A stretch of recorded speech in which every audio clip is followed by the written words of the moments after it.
국회가 통째로 세종시로 이전해야 합니다. 청와대와 정부 부처도 모두 이전해야 합니다.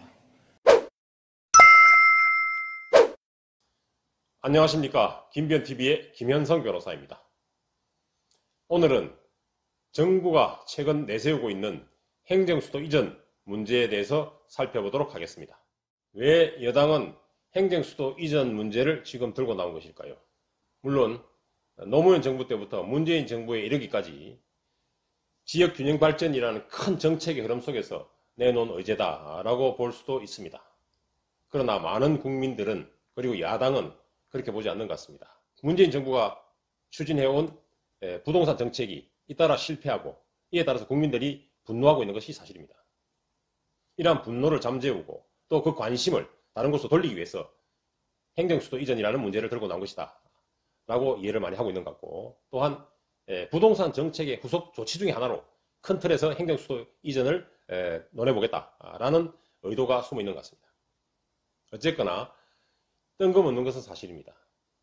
왜냐하면 문재인 대통령이 대통령 선거 당시에 또는 지난 4월에 있었던 총선에서도 단 한 번도 행정수도 이전이라는 문제가 거론된 바가 없습니다. 그런데 갑자기 행정수도 이전 문제가 나오게 된 것이죠. 그렇다면 이것은 국면 전환용 의제로 밖에 볼 수 없을 것 같습니다.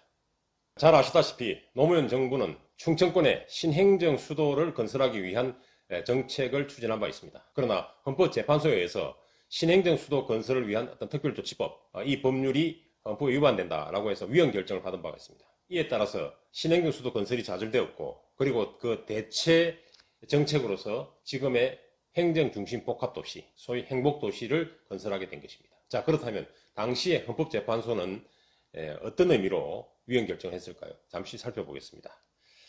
우리나라는 성문헌법 국가입니다. 그럼에도 불구하고 국가의 정체성을 결정하는 중요한 사항에 대해서는 관습헌법이 존재한다라는 전제하에서 우리나라의 수도는 서울이다라는 것은 관습헌법에 속한다고 보았습니다. 그래서 우리나라의 수도가 서울이라는 이 관습헌법을 변경하기 위해서는 헌법 개정 절차에 따라서, 즉 헌법 제130조에 따라서, 그에 따른 절차에 따라서 개정을 해야 되는 것입니다. 그런데 노무현 정부는 당시 신행정 수도 건설을 위한 특별조치법이라는 법률에 따라서 이 헌법상을 개정하려고 했기 때문에 이것은 위헌이다. 그리고 헌법 제130조 헌법 개정 절차에 규정되어 있는 국민투표권, 이 권리를 침해한다. 이 기본권을 침해한다 라고 판단하였습니다. 그래서 위헌이라고 보았던 것이죠. 헌법재판소에서 이러한 결정이 나자 당시에 큰 논란이 일었습니다. 그 중에 하나가 헌법재판소가 정부의 정책에 발목을 잡는다, 또는 정부 정책을 무너뜨렸다라는 평가에서 사법 쿠데타라는 비판도 이어졌고, 이에 따라서 급기야는 헌법재판소의 무용론, 헌법 헌재 폐지론까지 등장하였습니다. 그래서 이를 두고 실제로는 어떤 논리적인 또는 학문적인 이런 대립보다는 친노냐 반노냐, 친노 대 반노의 감정적 대립의 양상을 띠고 있었다라고 평가할 수 있겠습니다. 노무현 정부에서 실패한 수도 이전, 행정수도의 건설이 문재인 정부에서는 가능할까요? 이에 대해서 야당에서는 이미 행정수도 건설을 위한 어떤 법률은 헌법재판소에서 위헌 결정을 받은 바가 있다. 그렇기 때문에 이것은 불가능한 일이다 라고 주장하고 있습니다. 그러나 이에 대해서 여당은 이렇게 얘기하고 있죠. 과거에 헌법재판소 위헌 결정을 한 바가 있다. 그러나 헌법재판소의 결정도 영원한 것은 아니고 세월이 흐르면서 상황이 변경이 되면 충분히 위헌이었던 것이 합헌이 될 수도 있다 라고 하면서 그 의지를 보이고 있습니다. 잘 아시다시피 간통죄 사건에 대해서 우리 헌법재판소에는 당초에 합헌 결정을 내린 바 있습니다. 그러나 약 10여 년이 지나서 다시 헌법재판소에 올라갔을 때는 위헌으로 결정이 난 바가 있죠. 그래서 간통죄가 지금 현재 폐지된 상태입니다. 그래서 이런 예에서 보듯이 헌법재판소의 결정은 영원하지 않고 변경이 가능한 것입니다. 자, 그렇다면 실제로 이 행정수도 이전 문제에 대해서도 견해가 변경될 가능성이 있을까요? 이에 대한 판단을 위해서는 당시의 헌재 결정 내용을 잠시 볼 필요가 있습니다.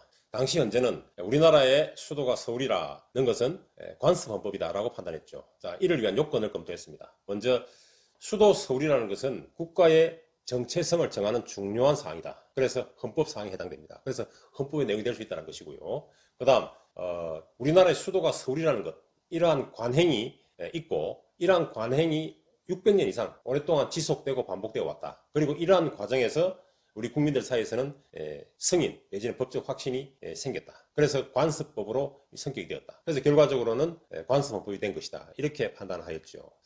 자, 그렇다면 이 관습헌법의 요건 중에서 일부라도 변경되었거나 또는 깨진 것이 있는지 살펴볼 필요가 있습니다. 그러나 우리 현재 서울이 우리나라 수도라는 관행은 지금까지도 유지되고 있는 것 같고요. 물론 10여 년이 지났습니다만 국민들 사이에서 이런 수도 서울이라는 것에 대해서 좀 불신한다든지 또는 인정할 수 없다든지 그러한 기류가 있는 것 같지는 않습니다. 그렇다면 어떤 법적 확신이나 또는 국민대 승인 부분에 있어서도 변경된 바는 없는 것으로 보입니다. 그렇다면 우리나라의 수도는 서울이다라는 관습헌법은 여전히 유효하다고 볼 수 있을 것입니다. 따라서 노무현 정부가 추진하고자 했던 방법과 같은 형식으로 신행정 수도를 건설한다든지 행정 수도를 이전한다고 할 때는 이것은 불가능할 것입니다. 그럼에도 불구하고 정부 여당이 신행정 수도를 건설한다든지 또는 행정 수도를 이전하겠다라고 한다면 그 방법과 절차는 어떻게 해야 할까요? 자, 물론 노무현 정부 때 법률로서 추진하고자 했던 것은 이미 위헌 결정을 받았습니다. 그래서 법률을 통해서는 할 수 없을 것입니다. 물론 법률로서 할 수 있는 경우도 있습니다. 왜냐하면 수도를 정하는 데 있어서 우리 헌재가 국민을 대변하고 있는 국회라든지 국가를 대표하고 있는 행정부 수반인 대통령, 그러니까 국회와 대통령의 소재가 어디에 있느냐, 이것이 수도를 정하는 데 굉장히 중요한 요소로겠습니다. 그렇다면 대통령과 그 다음에 국회의 소재를 이전하지 않는다. 이 두 개를 제외하고 많은 부분의 기관들이 넘어가도록 하는 그런 형태의 법률을 정해서 한다면은 위헌성을 면할 가능성도 있어 보입니다. 그러나 전반적으로 볼 때의 어떤 국가의 중추적 기능이 이전된다면 이것은 또 수도 이전을 볼 여지도 있기 때문에 논란이 남을 것입니다.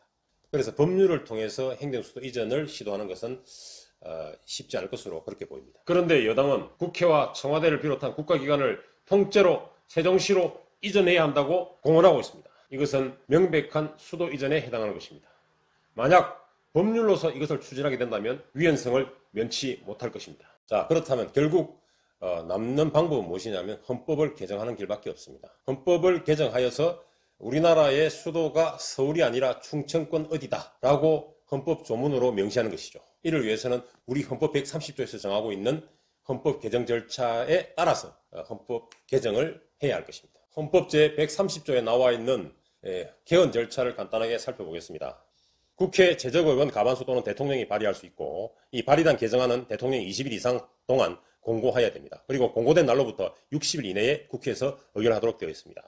그리고 국회 의결은 제적의원 3분의 2 이상의 찬성을 얻어야 합니다. 그리고 국회에서 가결된 이 개정안은 30일 이내에 국민투표에 붙여져야 됩니다. 그리고 국회의원 선거권자 과반수의 투표와 투표자 과반수의 찬성을 얻으면 헌법 개정은 확정된다 라고 보시면 되겠습니다. 자, 그렇다면 21대 현 국회에서 이 개헌안은 통과될 수 있을까요?